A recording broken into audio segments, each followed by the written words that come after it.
Just a few hours from now, President Obama is set to sign the new tax bill that will make it law. It passed the House with wide support among both Democrats and Republicans. That is not sitting well with some in the Tea Party. They call it a bad backroom deal. They're blaming some in the GOP for turning their backs on the Tea Party principles that helped win some key midterm races. Let's talk about it with Mark Meckler, a co-founder of the Tea Party Patriots, one of the Tea Party organizations out there.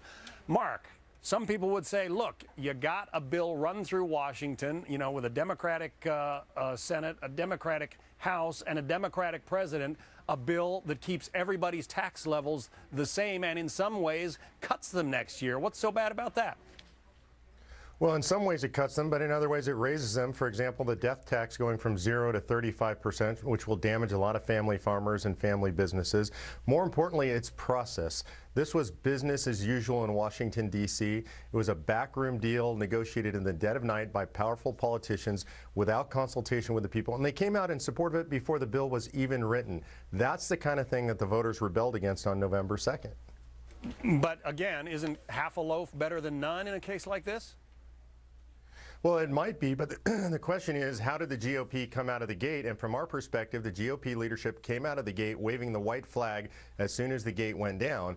I think they could have gotten a lot more. They could have gotten a lot better deal for the people. And the reality is they should have dealt with a single issue at a time. This kind of horse trading is exactly what the American people object to. They should have simply done a simple up or down vote to extend the tax rates. Had they done that, the American people would have supported them in that action. All right, so let's name names. You say you're remembering who's naughty or nice right now. Who's on the top of your naughty list?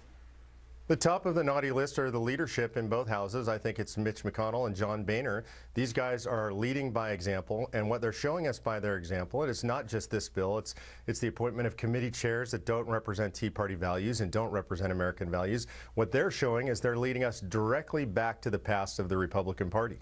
But you have to admit that even as popular as the Tea Party movement is, it doesn't represent everybody in America. There are other points of view out there. Is this not a compromise that maybe everybody should live with? I don't think so. I think this is not a compromise everybody should live with. I think the vast majority of Americans agree that we should not be adding tens of billions of dollars to the national debt.